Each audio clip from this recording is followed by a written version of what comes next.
میں ڈاکٹر فہیم بات کر رہا ہوں۔ ڈاکٹر صاحب کیسے ہیں آپ؟ خیریت سے ہیں؟ جی الحمدللہ، آپ خیریت سے؟ طبیعت ٹھیک ہے؟ اللہ تعالیٰ کے احسان ہے۔ حکم کریں ڈاکٹر صاحب۔ آغا صاحب، یہ پاکستان میں توہین صحابہ بل آیا ہوا ہے اور اس کے حوالے سے ایک بڑی تشویش کی لہر ہے پاکستان کے اندر۔ اس حوالے سے میرے دو سوالات ہیں۔ جی سر۔ یہ جو بل ہے توہین صحابہ بل، اس میں تین لفظ ہیں، ایک توہین، ایک صحابہ، ایک بل۔ بل کو تو ہم کسی بل میں ڈال دیتے ہیں، باقی جو دو لفظ رہ گئے ہیں توہین اور صحابہ۔ تو میرا پہلا سوال یہ ہے کہ یہ صحابہ کسے کہا جاتا ہے؟ صحابہ کی ڈیفینیشن کیا ہے؟ صحابی کی تعریف کیا ہے؟ اسلام کی روح سے، قرآن و سنت کی روح سے صحابی کسے کہا جاتا ہے؟ اور دوسرا سوال یہ ہے کہ قرآن و سنت کی روح سے، قرآن اور حدیث سے توہین کسے کہا جائے گا؟ توہین کی ڈیفینیشن کیا ہے؟ توہین کی تعریف ہم کیسے کریں گے؟ کیا قرآن مجید کی آیات، رسول اللہ کی احادیث، تاریخی واقعات جو صحیح تاریخی واقعات ہیں، کیا ان کا بیان کرنا بھی توہین کے زمرے میں آ سکتا ہے؟ مثلا اگر ہم سورہ توبہ کی آیات پڑھ رہے ہیں صحابہ کے متعلق، یا سورہ تحریم کی آیات پڑھ رہے ہیں امہات المومنین کے متعلق، تو کیا وہ بھی توہین کے زمرے میں آئے گا؟ اسی طریقے سے اگر ہم حدیث حوض پڑھ لیتے ہیں، بیان کرتے ہیں، لوگوں کو بتاتے ہیں، تو کیا وہ بھی توہین کے زمرے میں آئے گا؟ تو اس حوالے سے آپ کی رہنمائی چاہیے کہ قرآن اور حدیث، قرآن اور سنت ہمیں کیا کہتے ہیں، صحابی کون ہے اور توہین کیا ہے؟ جی ڈاکٹر صاحب، آپ کی خدمت میں عرض یہ ہے کہ دیکھیں، صحابی لغت کے روح سے اور عرف کی روح سے اس کے اور معنی ہیں۔ جب ہمارے جو بھائی صحابی کی ڈیفینیشن کرتے ہیں اس کے معنی اور ہیں۔ ہمارے جو مسلمان بھائی ہیں، جو اکثریت مسلمان بھائی ہیں، وہ اس طرح ڈیفائن کرتے ہیں صحابی کو کہ جو بھی شخص رسول پاک صلی اللہ علیہ وسلم کو ایک دفعہ دیکھ کے اور اسلام لائے تو وہ صحابی ہے۔ اگر وہ دیکھ لے ان کو، اسلام لائے، تو یہ صحابی، چاہے ایک گھنٹے کے لیے، ایک لمحے کے لیے دیکھ لے، وہ ان کا ساتھ نہ رہے، صحبت میں نہ رہے، کوئی بات نہیں۔ جب انہوں نے دیکھا ہے، اگر اندھا ہے تو دیکھنے کی بھی شرط نہیں ہے۔ اگر ایک آدمی اندھا ہے، بس یہی کہ ادراک کرے، تو اس سے مثلا وہ ایک شخص نے جو راستے میں بھی پیغمبر صلی اللہ علیہ وسلم کو دیکھا ہے، اس نے کلمہ پڑھا ہے، تو یہ بھی صحابی، چاہے اس نے ایک کلمہ بھی نہ سنا ہو پیغمبر سے، یہ صحابی ہے۔ تو یہ صحابی کی ڈیفینیشن ان کے پاس وسیع ہے۔ تو ہم لغت میں صحابی بولتے ہیں ہم صحبت کو، جو اس کی صحبت میں رہے ہوں، یعنی ایک مدت ساتھ رہے ہوں، تو اس کو آپ صاحب کہیں گے۔ عرف میں اور لغت میں، عرف اور لغت میں اس طرح نہیں ہے کہ ایک شخص کو آپ نے ایک دفعہ دور سے بھی دیکھا ہے تو وہ صحابی بن گیا آپ کا۔ عرف میں، لغت میں صحابی بولتے ہیں ہم صحبت کو، ہم صحبت، ساتھی، یعنی اس کا شرط یہ ہوگا کہ کچھ عرصے تک اداقل آپس میں بیٹھک ہو، صحبت ہو، تو پھر وہ صحابی بنے گا۔ لیکن آپ کی خدمت میں عرض کریں کہ پریکٹیکلی طور پر جب پاکستان میں اگر یہ قانون نافذ ہو جائے، اور میں آپ سے پھر پوچھوں گا کہ آپ کو کیا ہے کہ یہ قانون نافذ ہوگا یا نہیں ہوگا؟ مجھے تو لگتا ہے یہ قانون نافذ ہوگا، کیونکہ مجھے لگتا ہے کہ یہ قانون کیونکہ وہاں سے پاس ہوا ہے، قومی اسمبلی سے بھی، سینٹ سے بھی، اب صدر صاحب کا صرف دستخط رہتا ہے۔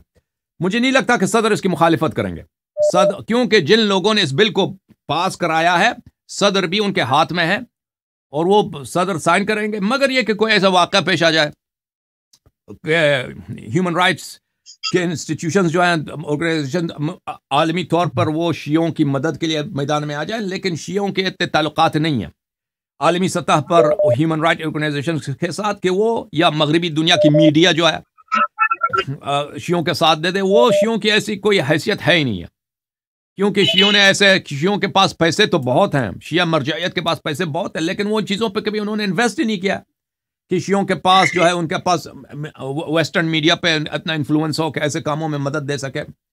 تو بہرحال مجھے نہیں لگتا کہ یہ بل پاس نہیں ہوگا۔ آپ فرما رہے ہیں نا کہ ہم بل کو بل میں ڈال دیں گے، نہیں، یہ تو آپ ایک جو ہے وہ خوش کلامی کر رہے ہیں۔ یہ بل جو ہے، مجھے لگتا ہے یہی ہے کہ یہ شیعوں کو بل میں ڈال دے گا، شیعوں کو زندگی جو ہے ان کا بہت سخت کر دے گا، مجھے یہی لگتا ہے۔ اور ہر جگہ پر جہاں پر بھی کوئی شیعہ عام آدمی مثلا اس پر ضروری بھی نہیں کہ کوئی شیعہ بری بات کہے نا، وہ الزام بھی لگا سکتے ہیں کہ اس نے گستاخی کی ہے، پر اب کب ثابت کرو گے؟ پھر کس طرح ثابت کرو گے گستاخی نہیں کیا؟ ان کے لیے FIR پرچہ کاٹنا اور 2-3 شاہد لے کے آنا ان کے لیے بڑا آسان ہے۔ آپ کے پاکستان میں آپ دیکھیں ڈیرہ غازی خان ہے، ڈیرہ اسماعیل خان ہے، کراچی وغیرہ، وہاں کے کسی محلے میں آپ مجھے کوئی پڑوسی نہیں پسند، میں کہتا ہوں کہ اس نے ابو بکر کو بری بات کہی ہے، پھر میرے لیے اتنا ناممکن نہیں ہے کہ میں 3-4 شاہد لے کے آؤں، 10 شاہد لے کے آؤں، یہ بہت آسان کام ہے پاکستان میں اس طرح شاہد۔ تو مجھے لگتا ہے یہی ہے کہ شیعہ عوام کے لیے، شیعہ خطباء کے لیے یہ ایک بہت بڑی مصیبت ہے، بہت بڑی مصیبت ہے جو سامنے آ رہی ہے، اور یہ کسی بھی شیعہ عام آدمی پر، شیعہ عورت پر، شیعہ پروفیشنل پر، شیعہ خطیب، شیعہ ذاکر، شیعہ مؤلف، شیعہ مصنف پر کسی بھی طرح سے یہ لوگ اس کو جیل میں ڈالنے کا بڑا آسان طریقہ کار ہے، 10 سال تک اس کی اور اس کے اہل و عیال کی اور اس کے رشتہ داروں کی زندگی کو یہ لوگ جہنم بنا دیں۔ تو یہ بہت ہی ایک ایسا چیز ہے، ایک بہت بڑی مصیبت ہے پاکستان کی شیعوں کے لیے، اور اس بل کا ہدف بھی صرف اور صرف شیعہ ہے، آپ سب کو پتہ ہے۔ اور آپ کا جو دوسرا سوال ہے کہ توہین کیسے کہتے ہیں، تو یہ بات بھی جو ہے نا، توہین اس کو کہتے ہیں کہ کسی کی بے احترامی کیا جائے، وہ ہم جانتے ہیں کہ آپ کو پتہ ہے بے احترامی کے الفاظ کیا ہوتے ہیں، بے احترامی لیکن آپ کے جو سوال ہے کہ قرآن مجید کے آیات، بخاری مسلم وغیرہ کی روایات اگر پڑھیں تو میرا خیال یہی ہے کہ یہ جو ہے ان کے یہ آیات تو قرآن میں شروع سے ان کو علماء نے دیکھے ہیں، روایات بھی دیکھے ہیں، لیکن یہ اپنے عوام سے چھپاتے ہیں ان آیات کو، اور عوام نہ اپنی تقریروں میں پڑھتے ہیں اور نہ ان احادیث کو کبھی عوام کے لیے پڑھتے ہیں۔ تو یہی سلسلہ کار یہ چاہتے ہیں کہ شیعہ بھی یہ اپنا لیں، شیعہ بھی یہی طریقہ کار اپنا لیں کہ یہ آیات قرآن کریم کبھی اس طرح نہ پڑھیں کہ اس سے صحابہ کی بے حرمتی کی اس میں کوئی جھلک ہو، اس طرح ترجمہ نہ کریں، اور وہ احادیث جن میں تصریح ہے کہ فلانی صحابہ نے فلان غلط کام کیا، اس احادیث کو شیعہ بھی چھوڑ دیں، اس کا ذکر نہ کریں۔ وہ یہی ایکسپیکٹ کرتے ہیں اور یہی ڈیمانڈ کرتے ہیں، اور ان کا طریقہ، ان کا جیسا ان کا اپنا طریقہ کار ہے وہی شیعہ اپنا لیں، وہی طریقہ کار کہ صحابہ کو برے الفاظ کے ساتھ، چاہے وہ بخاری مسلم میں ہی کیوں نہ ہو، ذکر نہ کریں۔ تو یہ جو توہین والی بات ہے، جو لوگ آدمی جا کے جج کے پاس جائے گا نا، محکمے میں جائے گا، FIR کاٹے گا کہ میں نے فلان آدمی کو سنا ہے کہ اس نے عائشہ کو یہ کہا ہے، ابو بکر کو یہ کہا، تو اس کے لیے تو آسان ہے، اس کے لیے تو وہ تو کہہ سکتا ہے بھائی، وہ تو کچھ بھی کہے گا تو وہاں پہ وہ FIR کٹ جائے گا۔ لیکن جب جج کے پاس جائے گا، وہ جج کیسا فیصلہ سنائے گا، میجسٹریٹ کیسا فیصلہ سنائے گا، تو مجھے لگتا ہے کہ وہ ڈیپینڈ کرتا ہے کہ وہ جج کیسا جج ہے، میجسٹریٹ کیسا میجسٹریٹ ہے، اور وہ کہاں پر وہ شیعوں کو چھٹی دے گا۔ لیکن مجھے نہیں لگتا کہ شیعوں کو زیادہ رعایت ملے گا، اکثر چیزوں میں شیعوں پہ سختی ہوگی، اور مثلا جو بھی ان کا عرف، کیونکہ اکثر جج آپ کو پتہ وہ غیر شیعہ، اور پاکستان میں تعصب بھی اتنا ہے کہ وہ سبھی وہ ابو بکر، عمر اور عثمان سے محبت کرتے ہیں، تو ان کو اس میں کوئی جھجک نہیں ہوگی کہ اگر کسی شیعہ سے ایسی شکایت آئی ہے کہ وہ اس نے ابو عائشہ کے خلاف ایسے الفاظ کہے ہیں، چاہے وہ الفاظ بخاری مسلم میں بھی موجود ہوں، تو مجھے لگتا ہے کہ بہت سارے ایسے شیعہ ہوں گے بیچارے جو جیل جائیں گے۔ تو یہ اس کا نتیجہ یہ مجھے جو لگتا ہے یہی ہوگا۔ لیکن آپ سے سوال یہ ہے، آپ مجھے بتائیں کہ آپ کیا، 2 سوال ہیں آپ سے ڈاکٹر صاحب۔ پہلی سوال یہ، آپ مجھے بتائیں کہ آپ سمجھتے ہیں کہ میرے جو انڈرسٹینڈنگ ہے، مجھے جو لگتا ہے پاکستان کے قانون کے مطابق، آئین کے مطابق، اب جو سینٹ نے پاس کیا ہے، قومی اسمبلی نے تو پاس کیا ہی ہے، اب صدر صاحب اگر دستخط کریں تو یہ قانون بن جائے گا، نافذ ہو گیا پورے ملک میں، ٹھیک ہے نا؟ تو کیا آپ سمجھتے ہیں کہ یہ واقعا یہ نافذ ہوگا یا نہیں ہوگا؟ پہلی سوال یہ ہے، مجھے تو لگتا ہے کہ یہ نافذ ہوگا۔ دوسرا سوال یہ ہے آپ سے کہ ہمارے جو رہبر معظم ہیں، مراجع کرام ہیں، اور ان کے جو نمائندے خطباء پچھلے 30 سال سے یہ ہمیشہ یہی سناتے رہے نا شیعہ عوام کو، بلکہ مخالفین کو خوش کرنے کے لیے کہ مقدسات اہل سنت کی توہین حرام ہے، یہ تو ان کا فتویٰ ہمیشہ رہا ہے۔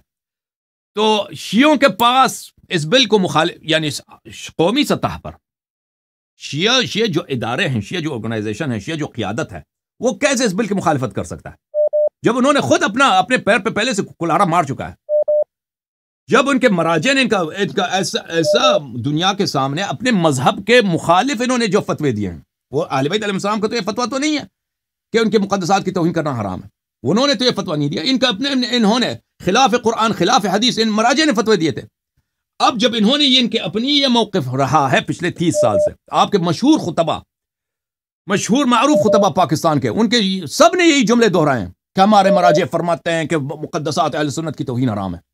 اب یہ کس طرح سے شیعہ قوم کے پاس کیا چارہ کار ہے کہ آپ اس بل کی مخالفت کیسے کر سکتے ہیں؟ مجھے نہیں معلوم کہ کس لاجک کے ساتھ، کس منطق کے ساتھ، کس استدلال کے ساتھ، جب آپ خود اعتراف کر چکے ہیں کہ یہ فعل حرام ہے تو آپ اس کی مخالفت، اس کے خلاف احتجاج کیسے کریں گے؟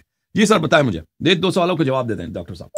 دوسرا یہ کہ ہم سے وعدہ کیا گیا تھا، ہمارے قائد نے، جو پاکستان میں شیعوں کے قائد ہیں، علامہ ساجد نقوی، میرے ہوتے ہوئے پریزیڈنٹ کے سگنیچر ہے اس کے اوپر، اگر پریزیڈنٹ کے سگنیچر ہو جاتے ہیں تو یہ قانون بن جائے گا پھر، اور یہ قانون بن جاتا ہے تو پھر یہ ہمارے سروں کے اوپر ایک ننگی تلوار ہے۔ علماء نے جو فتوے دیے تھے، کیا خود یہ اپنے فتوے کی مخالفت کر سکتے ہیں؟ نہیں کر سکتے، نہیں۔ جی ہاں۔